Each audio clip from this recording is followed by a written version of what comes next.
Padres Hot Tub is brought to you by the community that supports it, our Patreon community at patreon.com/Padres Hot Tub. And I have to say, if there's one word to describe the last 3 weeks, it is overwhelmed. I am overwhelmed with the support that we have seen. People not only jumping into the hot tub, but increasing their contributions, going up to become big patrons, going up to become huge patrons.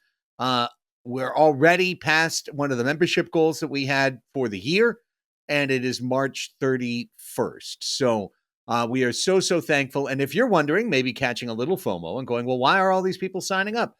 Find out for yourself. Patreon.com/Padres Hot Tub, where Chris and Raphie, beyond our main show that you guys are watching right now, it is multiple bonus programming and a whole online community on top of that.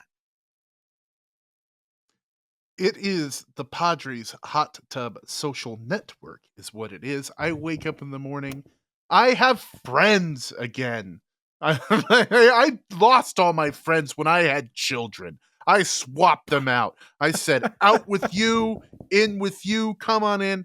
And in the Padres Hot Tub, I've gotten to know a lot of folks over the last 3 years. There are memes. There's a whole little ecosystem filled with chambers that you can find a friend in, and it's been a lot of fun. And when the team is playing like this, it is an outright party.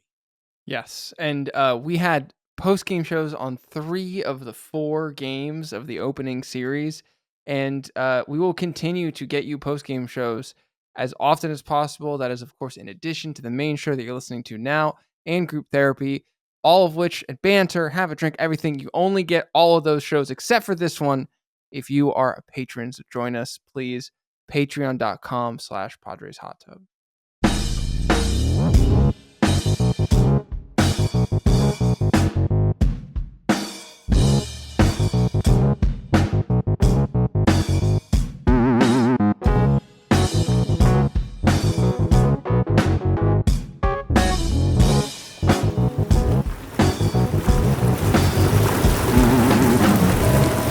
Welcome to the Padres Hot Tub, everybody. Oh, yeah. Oh, yeah. Craig Elsten, Chris Reed, Raphie Cantor.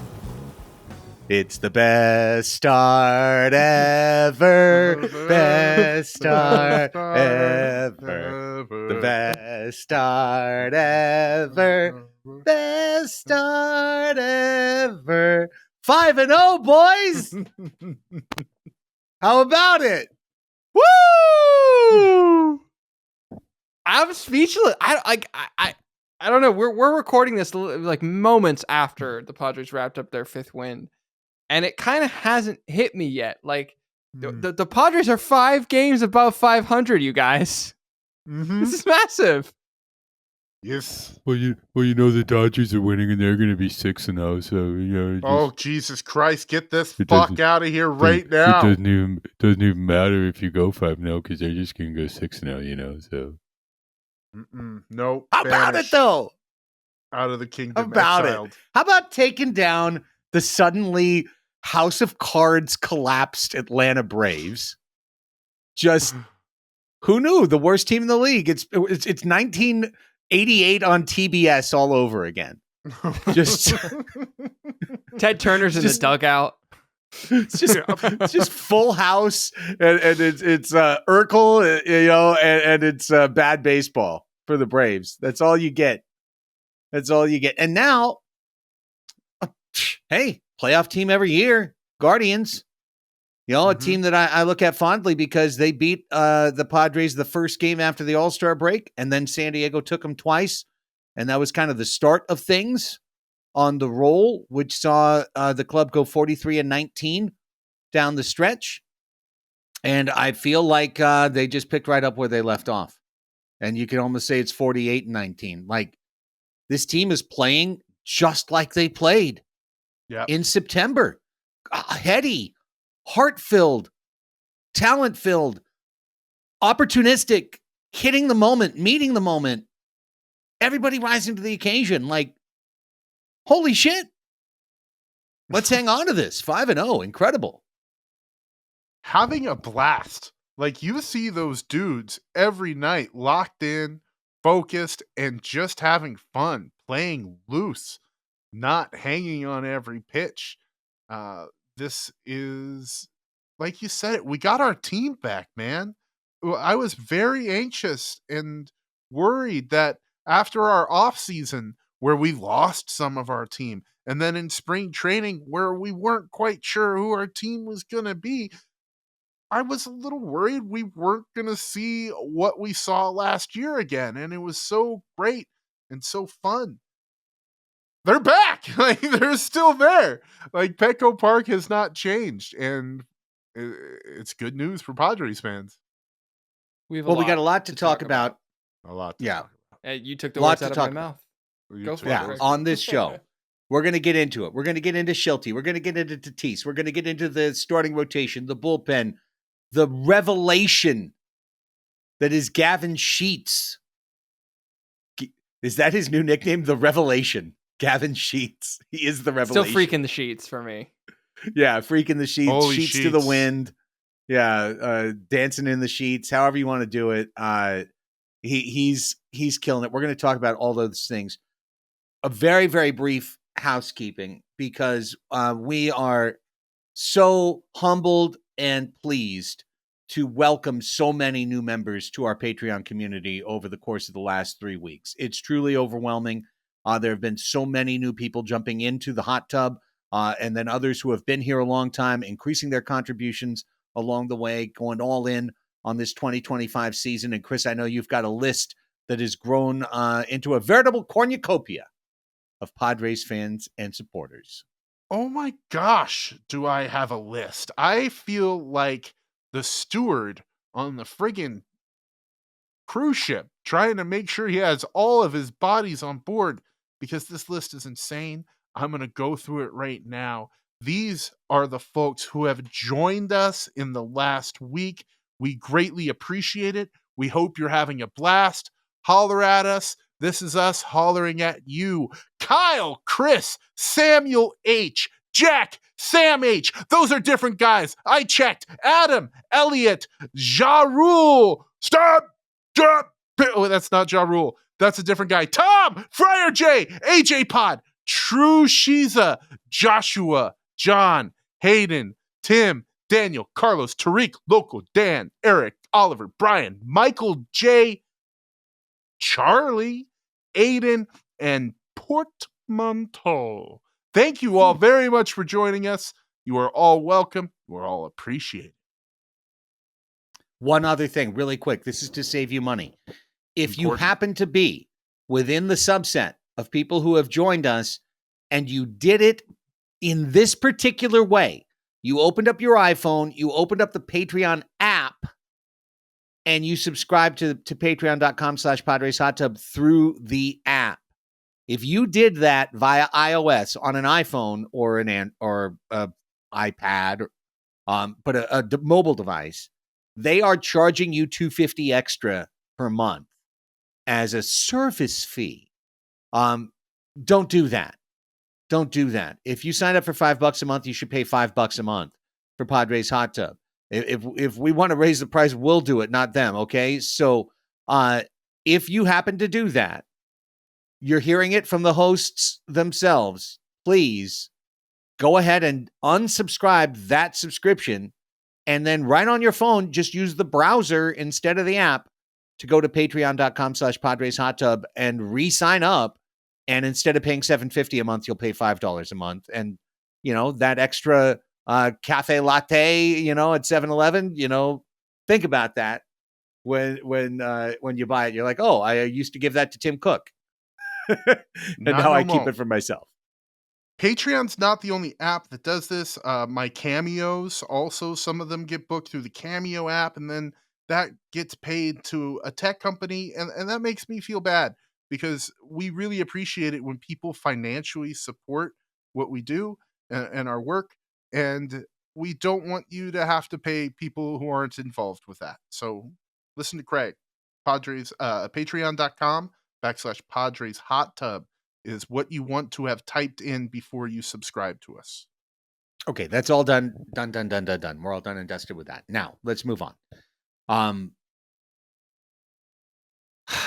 I didn't want to start the show here, but we're going to start the show here. Jurickson Profar got popped for 80 games for steroids, in particular for having something called HCG in his bloodstream, which is a masking agent that is generally used at the conclusion of a steroid cycle.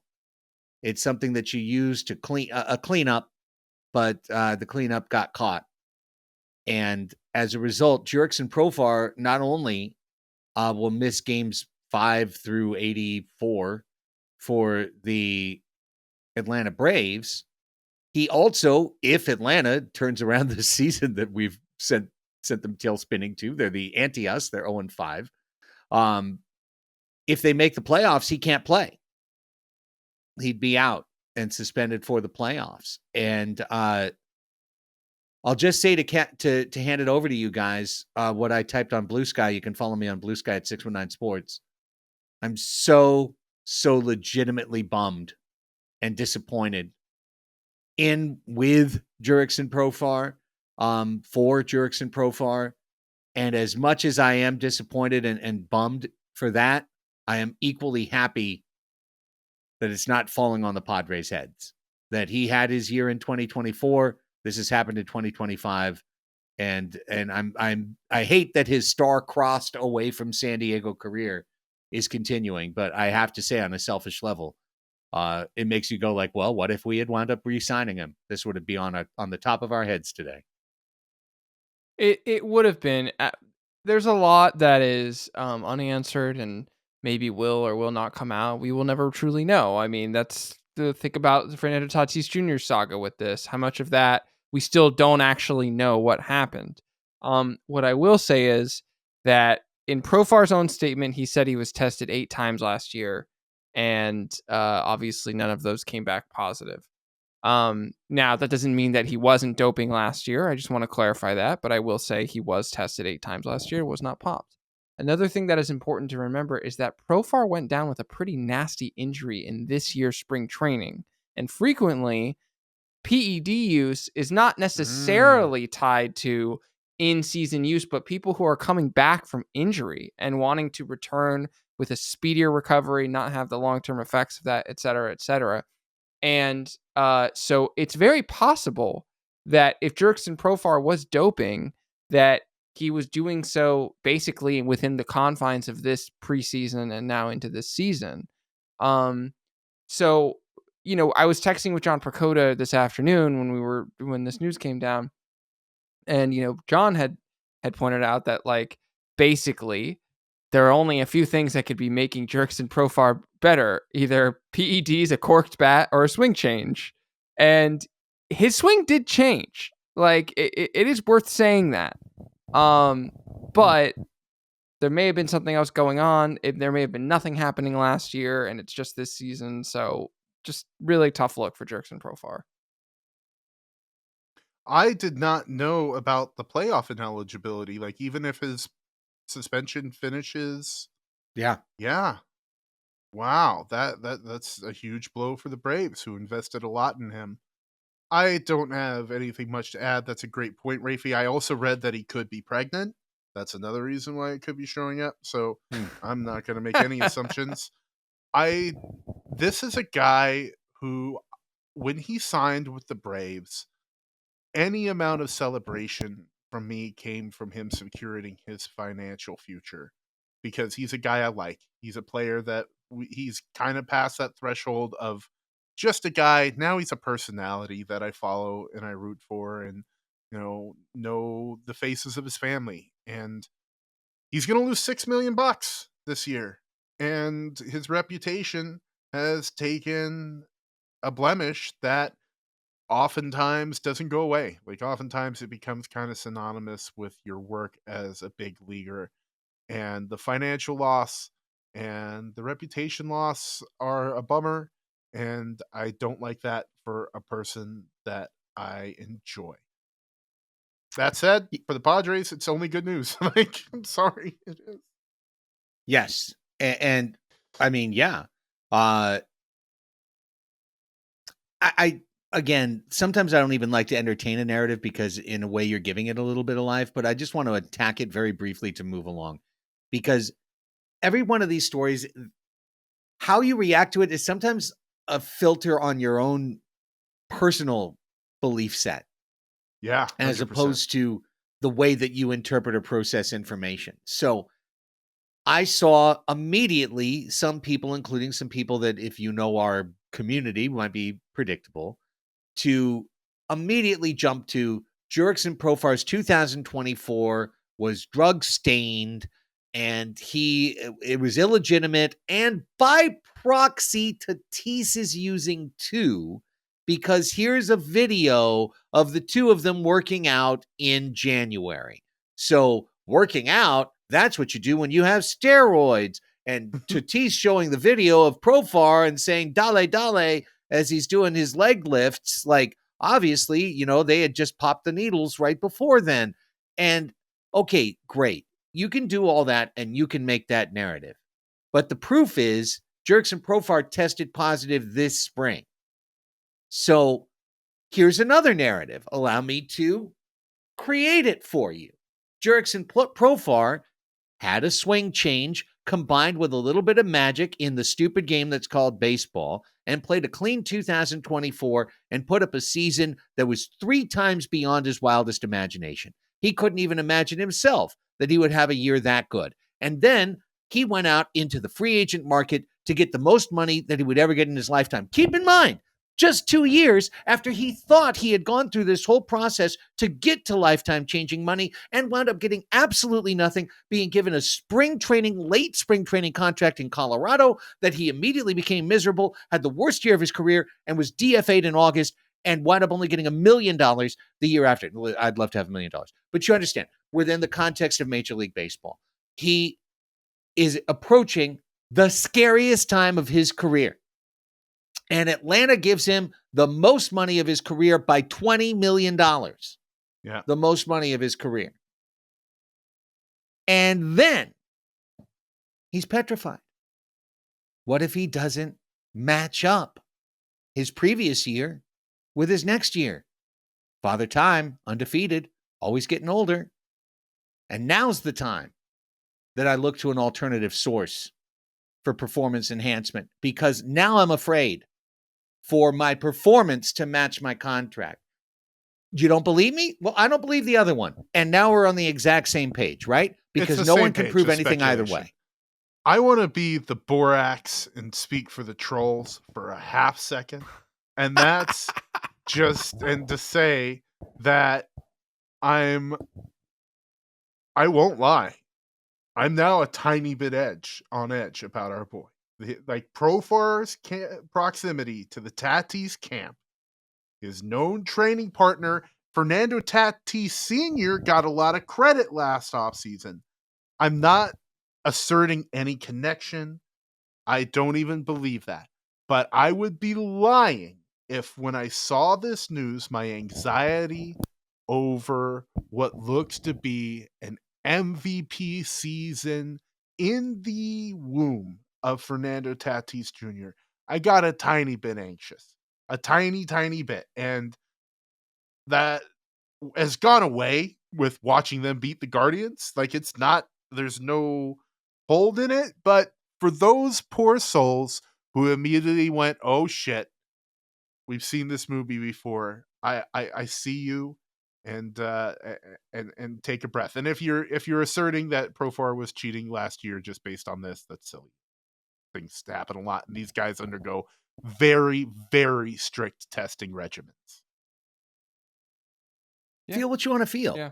But he got tested 8 times. So you can say smugly he beat the test 8 times and then he flunked it this time and he was cheating the whole way. You can say that, but you don't know that. No. And I can say that he cheated 1 time and he got caught. And I can say that, and I don't know that. So my point is, the news is the news. The way you react to it, if you attach it to the Padres, is a filter that you're attaching yourself. Atlanta Braves outfielder Jurickson Profar tested positive for steroids. San Diego Padres outfielder Jurickson Profar played an all-star season in 2024. Yes. Does that sound disingenuous? Am I being false? I don't know. I'm just saying it's I don't think you unfair are. to the human being to automatically assume that. I don't With think you're that. being disingenuous. Yeah. No, I think you're being fair. I think like they're two separate ideas, and you're gonna have Dodger fans, my beloveds, troll you over this, and it's because they're trying to troll you and they're Dodger fans. So you don't have to buy into it. You don't have to put anything into it. And I'm just gonna be sad for the person. Yeah, I mean, I could build a narrative that Shohei was the biggest gambler, in the Yeah, Pacific Rim, and yes. that Ippei took the fall. Well, Fantastic. And I If don't that's know true, that. is the thing, and the Profar thing is not true. That one's real. Exactly. So, your mileage may vary. There's no Yeah, gold in sure, Fort so- Knox, you guys. Just want to put that out there. Okay, Stop. anyway. This is a show about the Padres. Jurickson Profar is not a Padres, and we're talking about Padres from here on out. Every once in a while, I use Joe Sheehan as a punching bag on this show, and it's out of love. I subscribe to his newsletter. Please go for it. Joe is not a Mike Shildt fan. And one thing about Joe is that he makes a decision and that's his decision.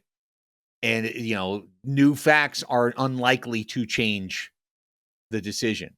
And the decision he made in the Cardinal years is that Mike Shildt is one of the worst managers in Major League Baseball.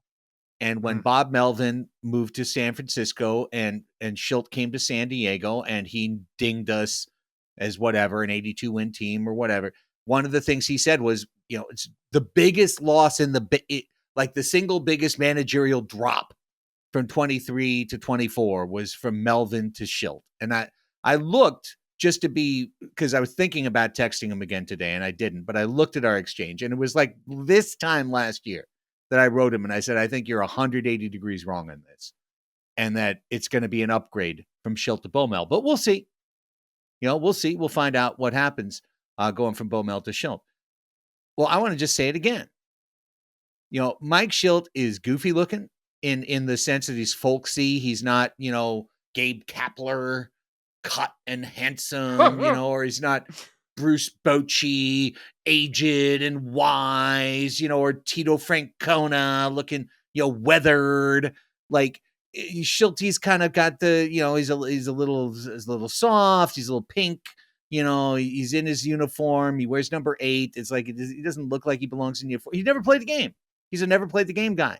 He looks a lot like John Seidler.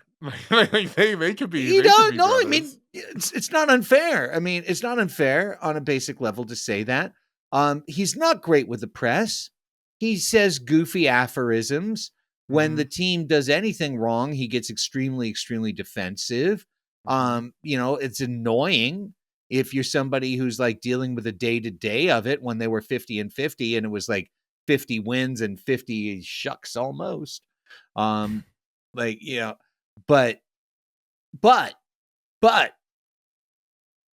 Mike Shildt has built a fucking culture on this team. And I get it. We've gotten some breaks along the way. We're 5-0. We could be 4-1. We could be 3-2. A week from now, we can be doing this show and the team, could not be undefeated. It could be a completely different week. I get it. Baseball's stupid. I know what's coming. Not my first rodeo. This team is playing great baseball. They didn't just win games. They just beat a really good Atlanta team 4 times in a row. That team is really good. And yeah, we caught them without Acuna. We caught them on, with no Strider. Faced Chris Sale. Faced Ronaldo Lopez. Faced Schwellenbach. Like, these are real fucking pitchers. Their top 6 are top 6. I think a lot of people would take Atlanta's. Not to say that San Diego's ain't right there and might not be better, but I think if you went around the country and you did we asked 50 baseball experts, which top 6 of the lineup would you take? I think a lot of people would say Atlanta. Padres beat them 4 in a row. Just beat a good Guardians team by 5 runs.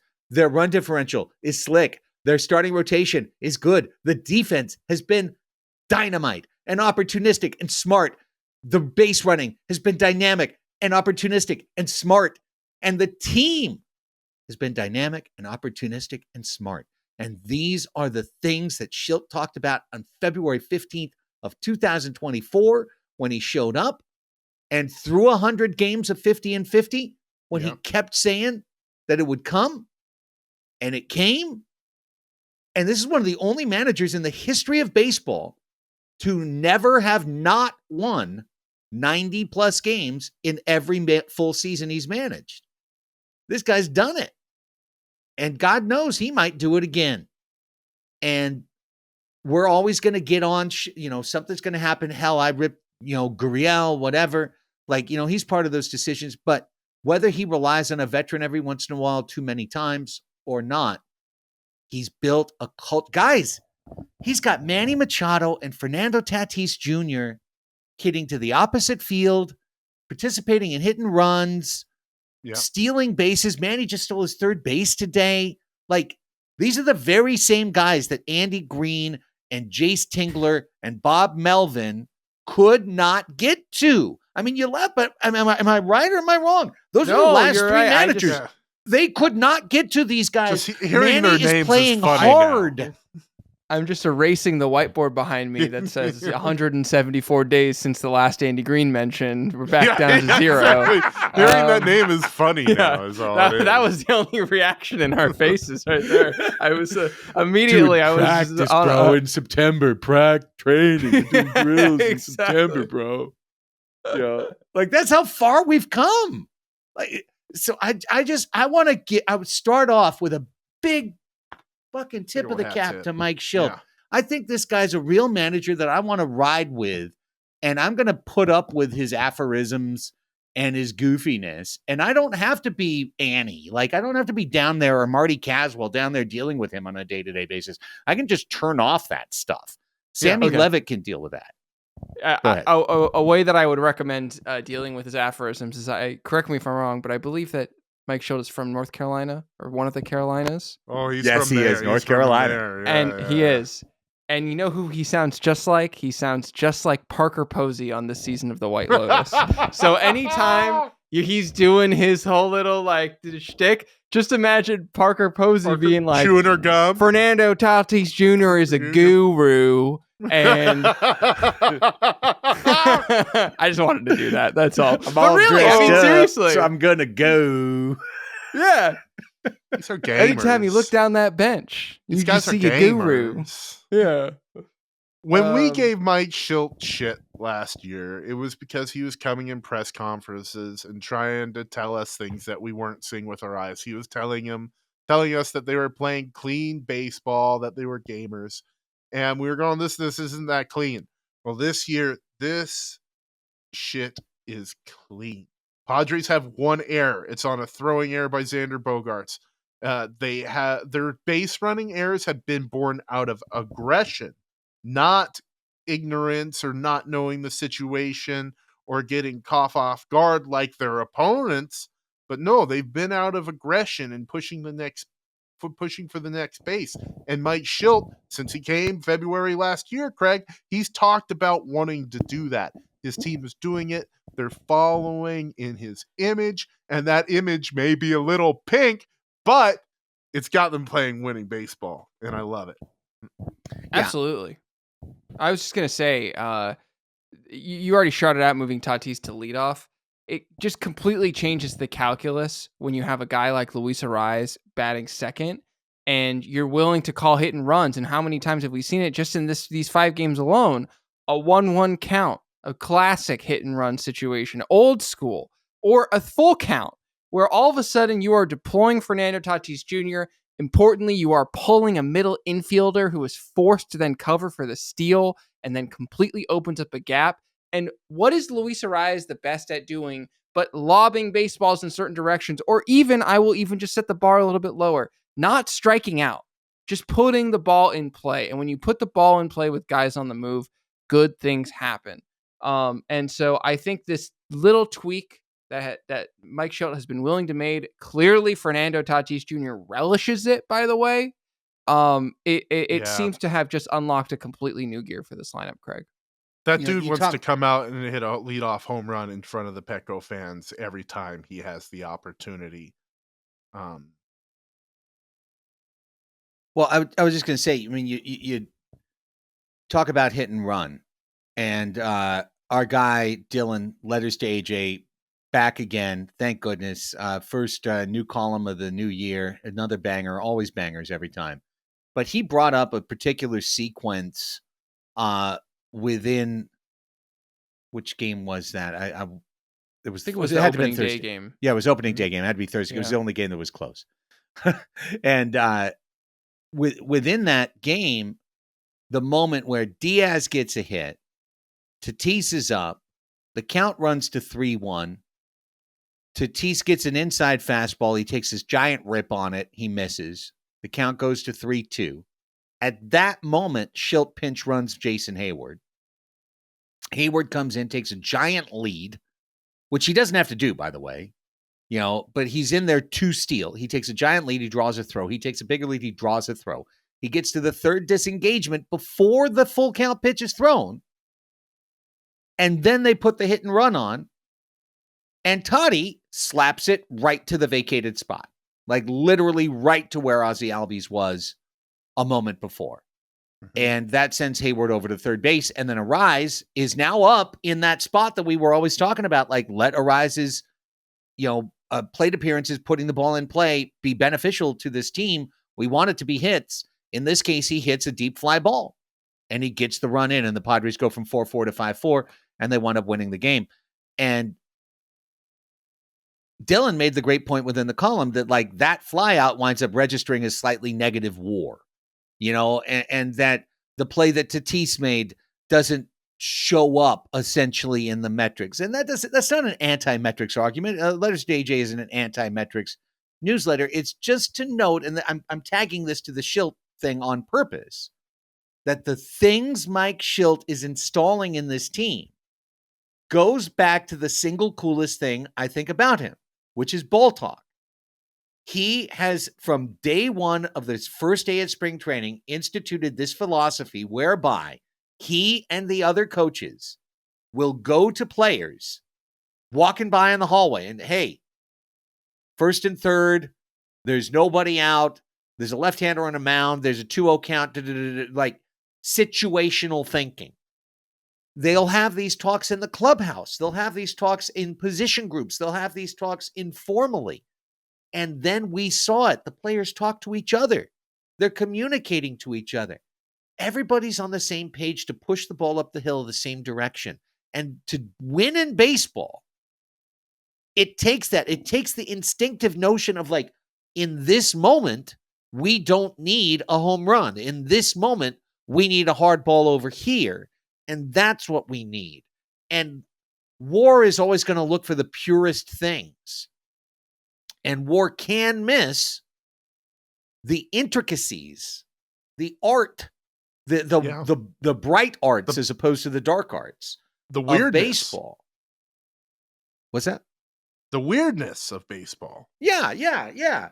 But I think Shildt has this team just playing ball, like on the most a grit squad showed up again, boys. But like playing ball, they're doing the right things, and a team that does the right things is a fucking joy to watch. Yeah, I just want to jump in here on the WAR point because I think people can sometimes misuse what the tool I think is meant to represent, which is a larger sample size. It's meant to either look backwards. Some people, like Baseball Reference WAR, look backwards, or it's meant to look forwards, which is what I think Fangraphs WAR is particularly useful. To try and either look back and say how effective was one person over the course of the season, or how effective might one person be in the future. I would also counter to folks out there who are maybe, I'm not saying this to you, Craig, or to the letters to AJ, certainly just to the general person who maybe is a little bit anti wins above replacement. Check out win probability added. Check out clutch. Those are some other statistic-driven things that take into context of a certain game. And so, for instance, yes, if you go back and look at that Luis Ariz play, it technically has a negative WAR value, but it did have a 0.038 positive win probability added, which isn't a lot, but it was recognized as being a positively impactful play.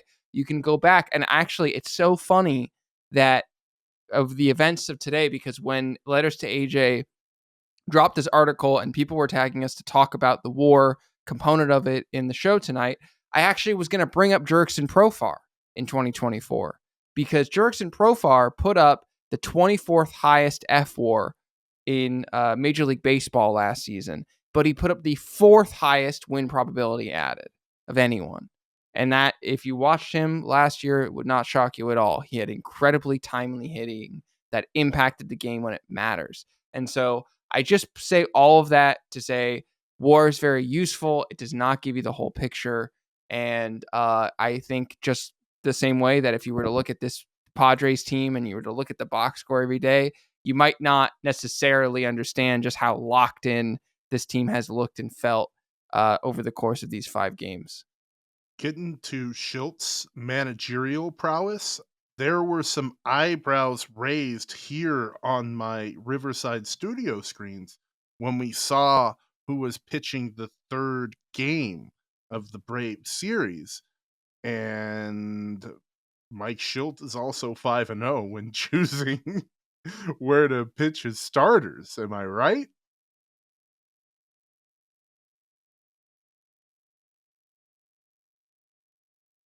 Am I wrong? You're it's muted, Craig. Yeah, Craig. There we go. Sorry. You are right, and you are correct. You sent me for a loop. That is next on my personal mea culpa, right? Listen, I am not going to say sorry to Yuli Gurriel because he got 1 pinch hit single. I'm still delightfully waiting the moment that he departs the lineup. And he hasn't been in it, which is good managing. Well, yeah, I mean, we haven't been facing lefties either, but Gavin Sheets is kicking ass, and we'll get to Gavin Sheets. We'll get to Gavin Sheets for sure. But I think I'll at least put my hand up. I wasn't exactly excited about the idea of Randy Vasquez facing an Atlanta Braves lineup with 6 lefties in it. I was counting on that as an automatic loss for San Diego, and he spun 6 shutout innings. And it wasn't like he stranded the bases loaded every single time. Randy Vasquez pitching well takes this team to an entirely different level than the ones that we could prognosticate in March. 100%. And not just this year. Like, I hate to get ahead of myself, but he would be such an incredibly valuable guy to have when we're looking at Michael King and Dylan Cease leaving potentially next year. And Mike Shildt gave him game 3 and told him that he is believed in and a valuable part of the team, a desired part of the team. I thought he looked really good. I'm not going to do any victory laps or anything because a lot of the stuff you guys said to look out for kind of came up, and Randy Vasquez had the luck that day. And he's probably going to need it going forward to have to pitch 6 shutout innings. But overall, he is a competitor, and I will always think back to last year. The guy had a hard time getting himself established, and then he got into a bit of a rhythm, and I think it was against the Rockies. He had a comebacker come off of his ankle, and he had to leave the game. And my first impression of who Randy Vasquez is as a competitor was that moment, because he was devastated. He was rolling. He was pissed. Just all the emotions coming out of him. And immediately I went, man, that's a guy that when I'm competing, that's the type of personality I want on my bench sitting next to me. Yeah. It's really interesting looking at that Randy Vasquez performance because this can dovetail a little nicely when we talk about Kyle Hart as well, who did a pretty good job tonight against the Cleveland Guardians.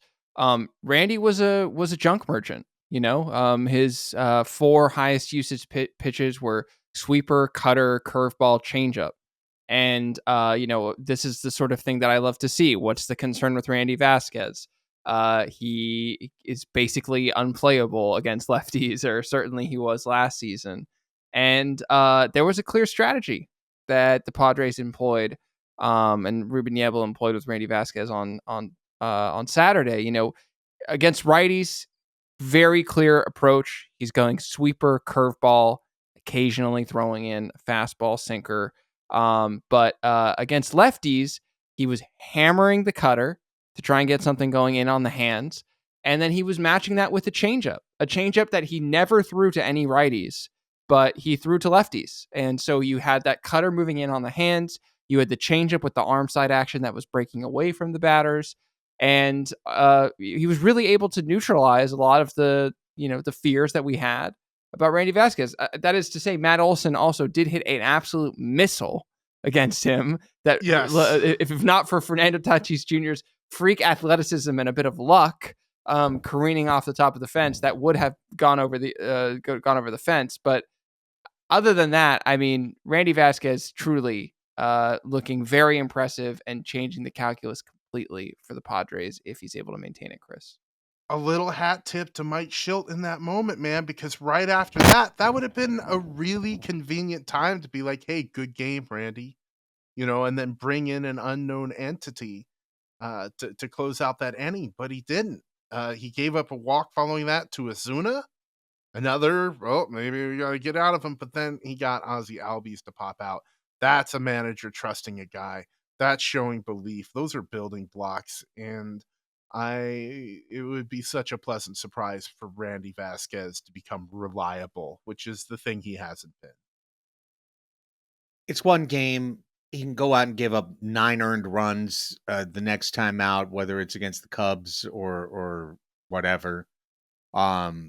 So could Chris Paddock, or so could sure, Nestor Cortez, or it does happen. But that's one of those outings. If we get 10 of those from Randy Vasquez this year, 6 shutout innings, 10 quality starts from Randy Vasquez. My prediction's way wrong. I'll tell you that much. Right. Then we're looking at a 90+ win team, here for the San Diego Padres. You mentioned Kyle Hart. Look, Kyle Hart might give up 50 homers, but he went in there and he battled, with his 92-mile-an-hour stuff, and he's got a good sweeper. He's got the changeup. He's got the breaking ball. He battled look, Cleveland's never going to lead the AL Central in runs scored, never mind the league, but, took care of business. And then there's Nick Pivetta, as I see, if you're watching the YouTube video, Chris is it's the wind moving around the maple leaf. Wind of grace. Nick Pivetta pitched 7 innings and faced 21 batters. And they were Braves. Like, holy shit. Wait a second. The Padres are 5-0. And their worst start was their opening day starter, Michael King, who's going to get $200-something million in the free agent market. And their second worst start was Dylan Cease, who's going to get $300-something million in the free agent market. Thumbs up for me. You got it. Thumbs up. Yes. Correct response. That's banana. We're laughing and scratching all the way walking down Tony Gwynn Boulevard right now. Yeah, let's take it. I don't know. I don't really have much else to add on that. I mean, this might actually be the time that we mentioned the bullpen, which has been just absolutely shut down, locked down. Even with some guys coming out and, breaking the cardinal rules of relief pitching, coming out and walking the first guy. The poise that they have all had in terms of recovering after that has just been outstanding.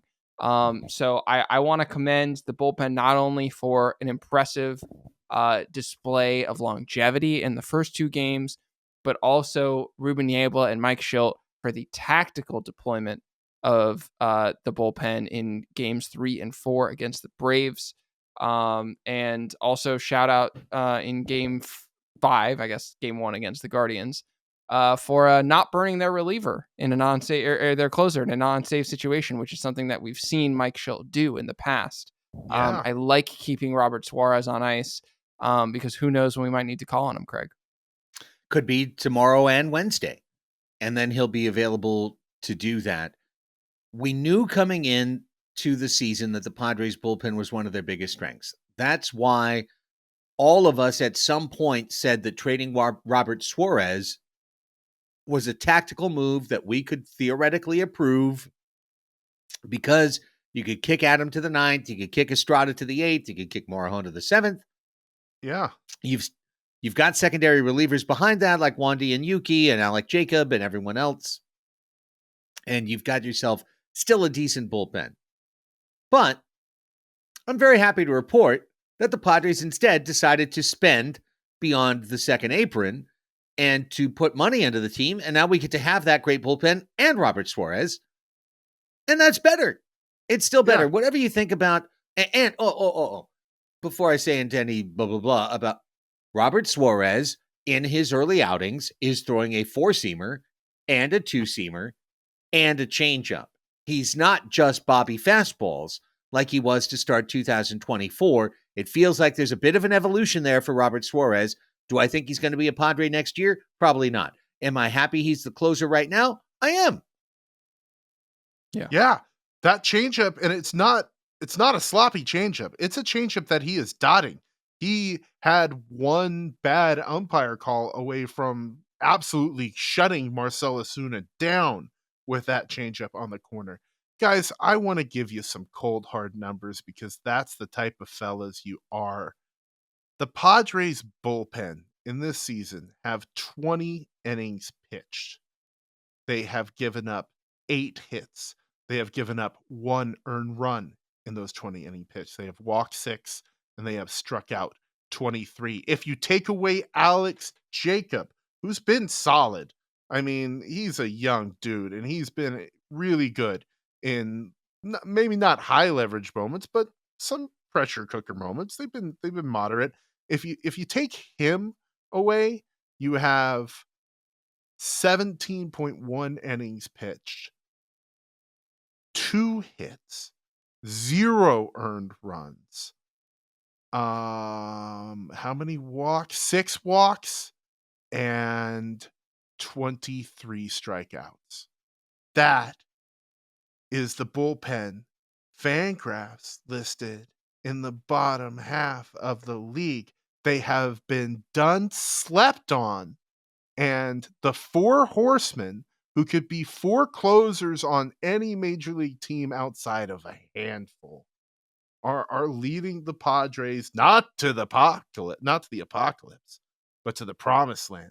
And that's without Yuki. Like, Yuki might be a closer too. He's been absolutely filthy this year. Yuki, I mean, small sample size, but he has Say a it FIP louder of for the people in the .23. back. I know there's a certain co-host of the Padres Hot Tub who said this was going to happen, but our guy is getting his hand around them balls and he's doing filthy stuff. Phrasing. What? No, Chris meant what he said. Yes. You know, look, it's he's only pitched 2 2/3 inning, which, as we know, is a very significant sample size. But Yeah. Yuki Matsui, no walks. Adrian Morejon can't say that. Adrian Morejon might have a save under that belt, but he's been walking some guys. 2, or did he walk another one tonight? Yuki Matsui is a negative FIP right now. Tonight it brought him to negative. It's When he completely- comes it's into completely the game, meaningless. It's the everything. the team's total goes down. Like, well, the Guardians had 2 runs, but now when Yuki came in, a run has been subtracted. 1.97. Exactly. Unbelievable. It's just a tremendous strength of the team, and they're all fun to watch, and they all bring something a little different. And the thing is even if Alex Jacob falls off and his walk rate ticks up and his contact rate stays the way it is, there's reserves. There's Brian Hoey's coming back. Sean Reynolds is coming back. There is a depth to this unit that wasn't there at all last year. They had to trade for it to become good. And now just right off the bat, it's a lot of fun. And it's so Padres. You know, we took it for granted, the bullpen, for a long time. And to have Ruben Niebla and his team bringing back the glory days of shutdown bullpens, arm barns, is a lot of fun. Not last thing, but one more thing. So listen, when the team goes 5-0 to start the year, you know, Devin's just going to cancel. Like we don't have a lot of negatives to say about the San Diego Padres right now, but we got to say all the positives. Okay, do I think Gavin Sheets is going to start the All-Star game?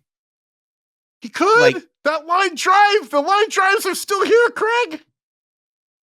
I don't know if he's going to start the All-Star game or not. Gavin Sheets not makes closing 9. the door. It's been foretold.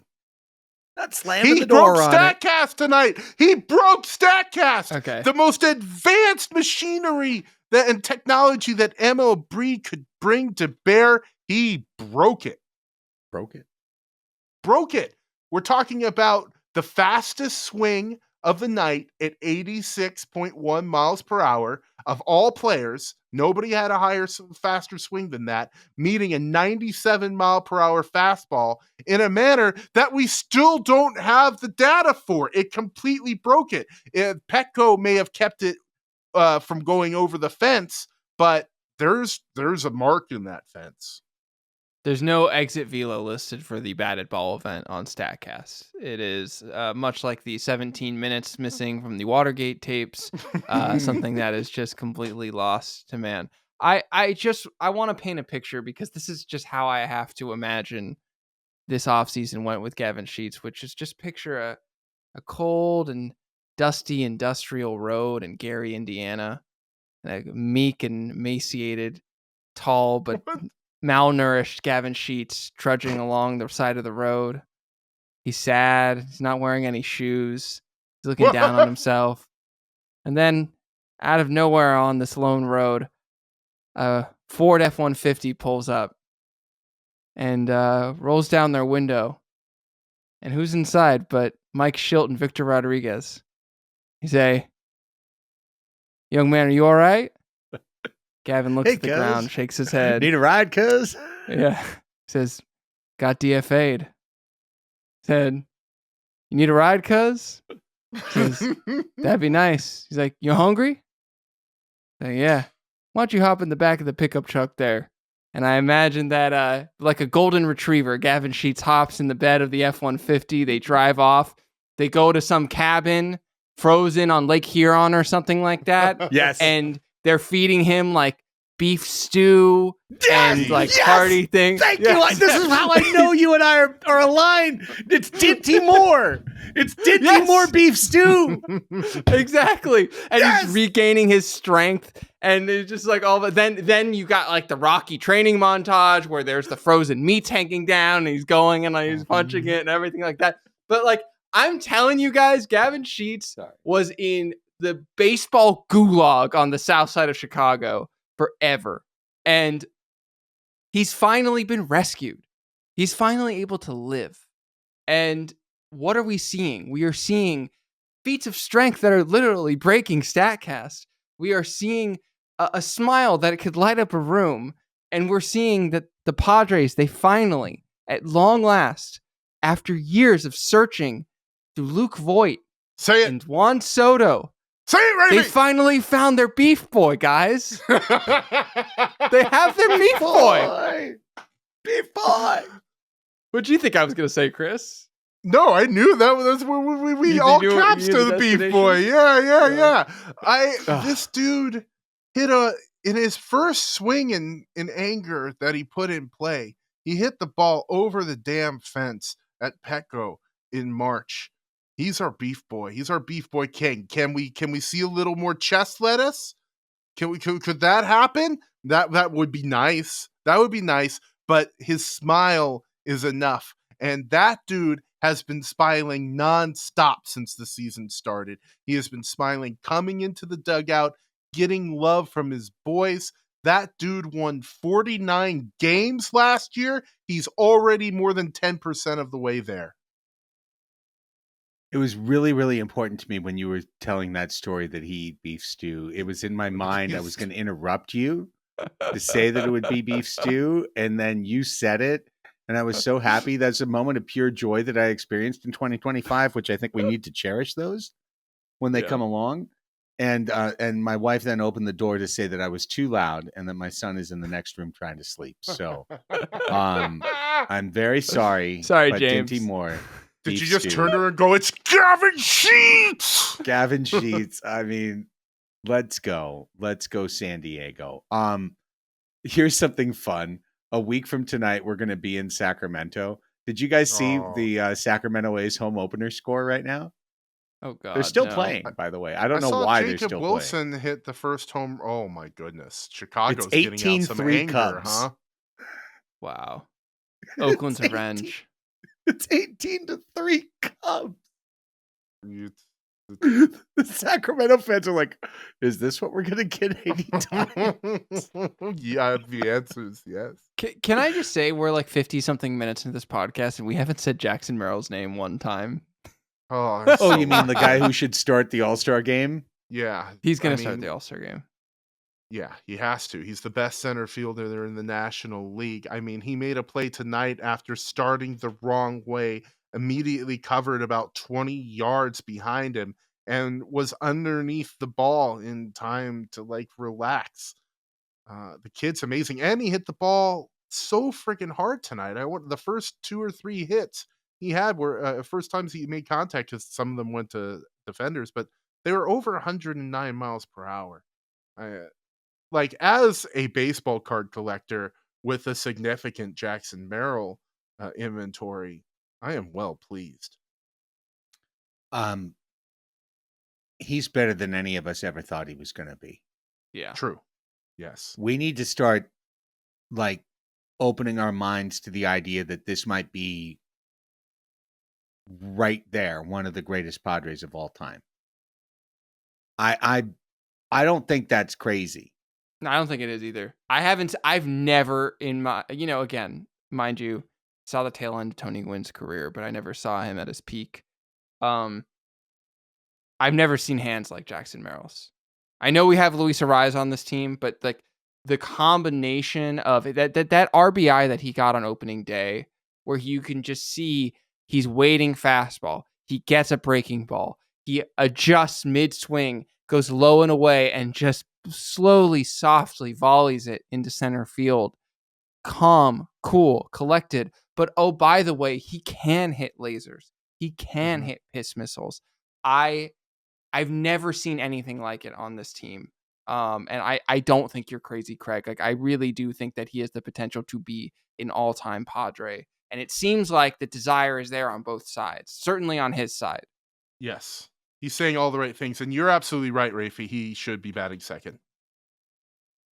Can we sign a deal that, oh, Chris, You was just, Wow, it took I'm him a just gonna second. go right by it. Whatever, man. Whatever. In the PhD drinking game, have a shot, ladies and gentlemen. Yeah. Now I got to rise bet and clean up in your world. In 2028, that's the first time that our current dollar number of commitments to contracts goes from 170 million to 135 million. Like, this year it's 211, next year it's 164, the year after that it's actually 170. 2028 is the first time that we've even got like a little wink of a window into having some flexibility again. Can we sign this guy to a 14-year deal that kicks in 2028?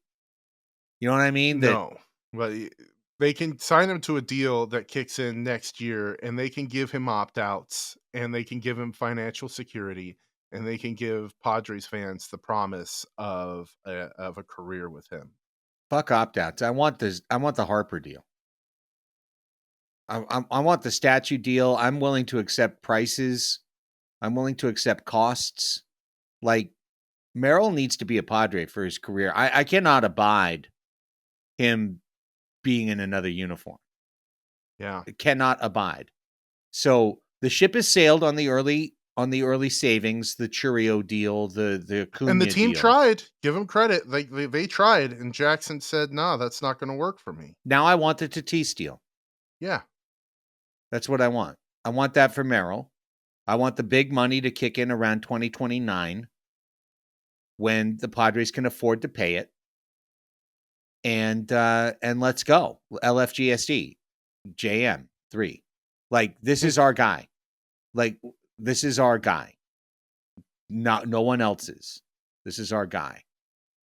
This is the kind of player I would buy another season ticket for. You know what I mean? Like, you're telling me I got Tatis and Merrill? Imagine if DeVries is this good. Imagine if Salas winds up being on this level. Like, these are the dreams I have about the future of this team. That has a manager that's created a culture that has allowed two of the most seemingly selfish players in baseball 2 years ago to become team first, all about it dudes, that has created a core that has found the way to supplement it, that has found the way to raise performance levels.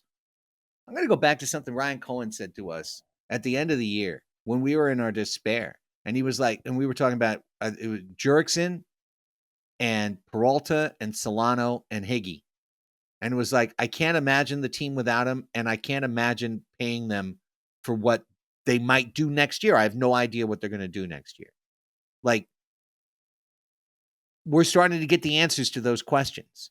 You know, I mean, I haven't looked up if Higgy, I don't believe Higgy's hit a homer yet. You know, Peralta's not in baseball. Solano's on the Mariners bench. And Profar is now dinked for steroids. It sucks. But, like, the team adapted. It moved on. It figured out ways to be flexible and to be good. But I'm just over the moon for a team that's not winning. Yeah, winning, but playing the way they're playing. Playing the way they're playing. You want to play like this all year? This is going to be one of the most fun years of baseball I've ever seen. And yeah. I am really, really excited for the direction of this Padres team. I know we're going to lose a game. I don't know. Eventually, I mean, maybe. You can't win 162 unless you go 5-0, Craig. How shitty is it going to be for us to go 158-4? And it just happens to be the year that the Dodgers go 159-3. You know, I mean, just. It's been nice. And I think that's mathematically impossible because we play each other 13 times. But there's Manfred could always come up with rules to protect those Dodgers. I think we're going to count those as some double wins along the way. Dude, I can't wait to watch this team in person. It's going to be weird that my first of the season is going to be in Sacramento, but I can't wait for that energy.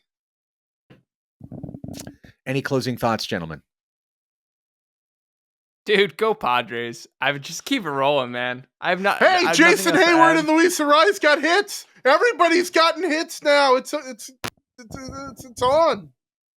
Gavin Sheets in the back seat of a 1978 Chevy station wagon, peeling the aluminum top off the Dinty Moore stew, seeing the steam rise off the carrots and potatoes. Mike Shildt, here you go, cuz. Warm meal. Need a ride, cuz? Padres Hot Tub. More post-game shows to come this week. Group therapy to come this week. If you want to be a part of it, patreon.com/Padres Hot Tub. Otherwise, we'll chat to you next week, and go Padres.